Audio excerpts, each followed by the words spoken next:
Good morning everyone, it's about 8:40, so a bit of a later start today. We've got a 20-kilometre road walk, so we stayed the night at the house of the caravan stay for a lovely local couple, Trish and Taryn. Had a good chat to Taryn this morning, and they are the people that very kindly have set up a donation campsite for TA hikers on their land, just on Makini Road as you come out of Ratia, and it's a beautiful little campsite.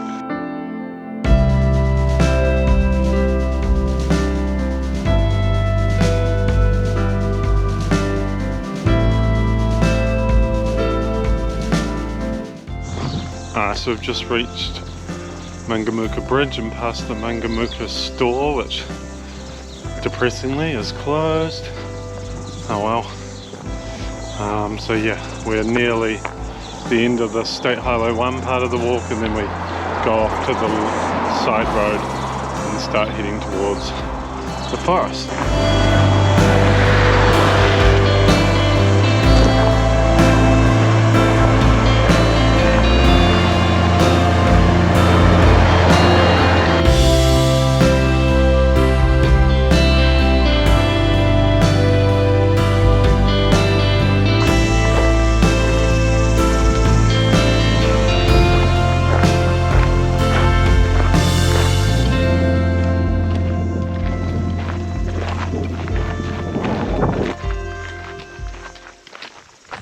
Oh, we've just got to the end of that gravel road and we've turned into Omahuta Forest Road. So we actually, tomorrow, we actually go through two forests. So first up we have Omahuta Forest and then Puketi Forest, they're connected. So it's a continuous walk through. So there's a little short walk off the track to see a giant kauri stump. Giant stump. I think actually this here is the giant stump, and it is actually quite giant. So that's actually quite impressive, but yeah. Anyway, it's still just a giant stump. It's not. But it's a 5 minutes with your pack off, so that's a good thing. So we've reached a junction here, and up that way is Apple Dam campsite, about 10 minutes that way, and down that way is the TA. But thanks to the wonders of social media on the TA Facebook group, we have word that about a couple of kilometres down this way is a brand new campsite that Doc had built.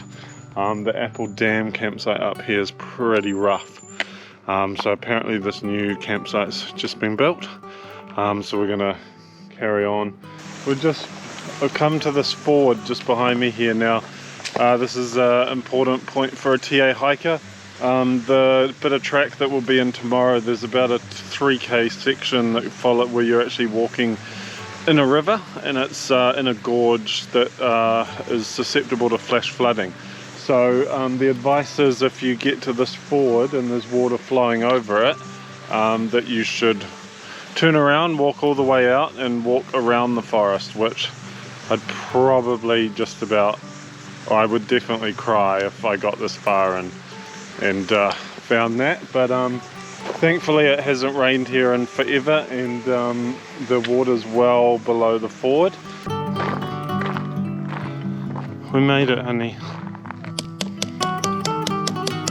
We have made it to this new, it looks like partially constructed dock campsite, just where the trail starts in Omahuta Forest.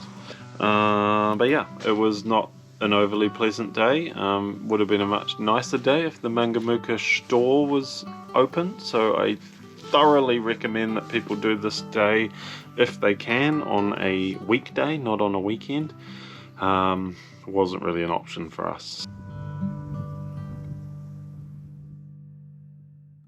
Good morning, day 12. We're just leaving camp now. It's a bit later than we would have liked. It's 20 to 9 and we have a big day ahead. So what we've got behind us, we're just being through there, is a Kauri Dieback cleaning station. So Kauri Dieback is a disease that affects kauri trees, which are one of New Zealand's most important trees. They're a conifer, and they're one of the largest trees in the world by volume. They're huge. But the pathogen that has been killing kauri is it's a type of water mold. Belongs to the same family as the pathogen that caused the Irish potato famine. So it's a very debilitating family of pathogens, but at the moment they're just devastating kauri. So much of the Kauri Forest in New Zealand is now closed. You can't go in it. And they only allow it to be opened up when tracks are upgraded to a very high standard. And the reason for that is the pathogen's mostly transported in dirt, they think. Research is still fairly limited. They only identified this pathogen in about 2007, so we haven't known about it for a long time. But yeah, they've set up these cleaning stations where you spray your footwear, because it's generally considered that footwear of people walking through muddy tracks and transporting the pathogen from an infected area to a clean area is one of the main ways this pathogen's actually spreading. So we're quite lucky that we even get to come into this forest. Herakino, which was originally the first forest on Te Araroa, is closed and has been closed for a number of years. For now, yeah, gotta just hope that we don't get any more forests shut out. So really important that walkers wash their feet.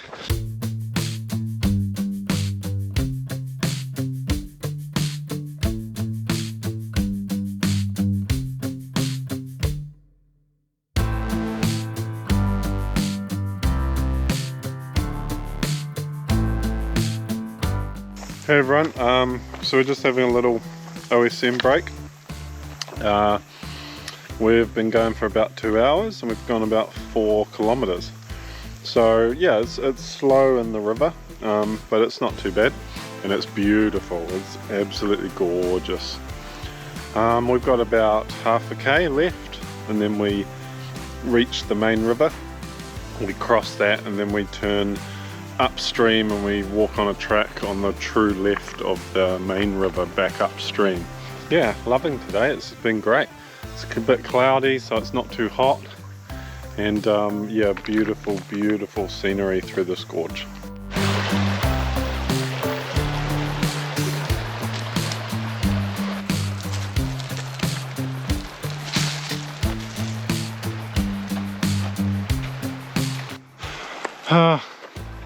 So we got onto the more upgraded track, and it was really nice for a while, and then it gradually gets worse and worse until you're basically clambering along on a ledge about 6 inches wide on sheer slopes. You might be able to see behind me how steep it is. The trail notes said the track was recently upgraded, so we were kind of almost worried at one point we'd gone, you know, we were on the old track and we'd missed a turn off on the new track, and then suddenly we came across this walkway. So yeah, it's just the classic dock thing, I guess, where you have a really nice upgraded track and then it just has this section about 500 meters long that's just crazy. Luckily it was dry, it wasn't muddy, so it wasn't too crazy.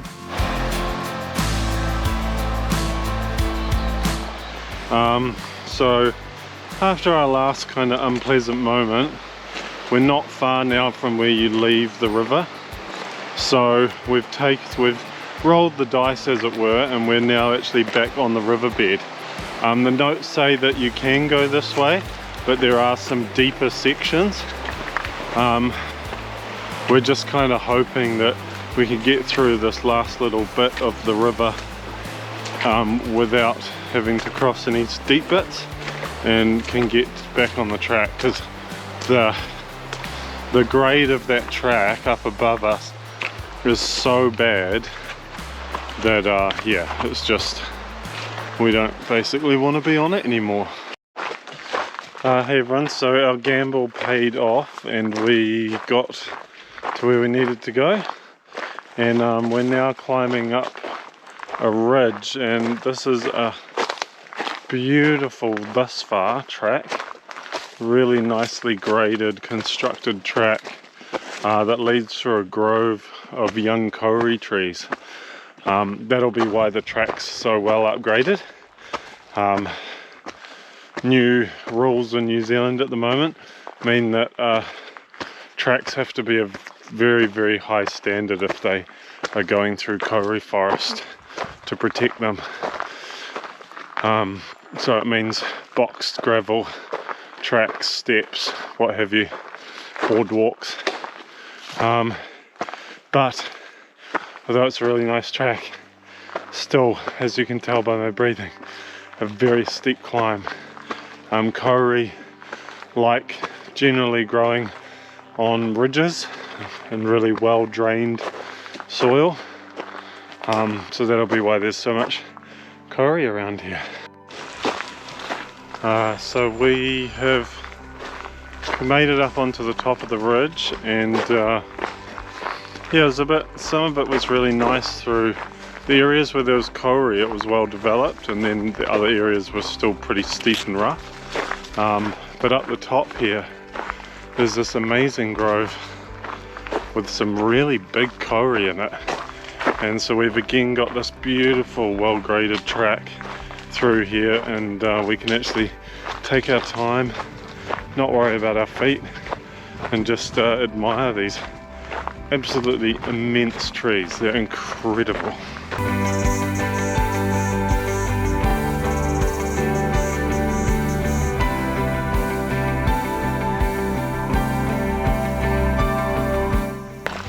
So we are out of the forest track and we're onto this four-wheel drive track, and we just follow this down now for 9 kilometers, so almost half our day's walking, which seems insanity because according to the dock time I only take about 2.5 hours.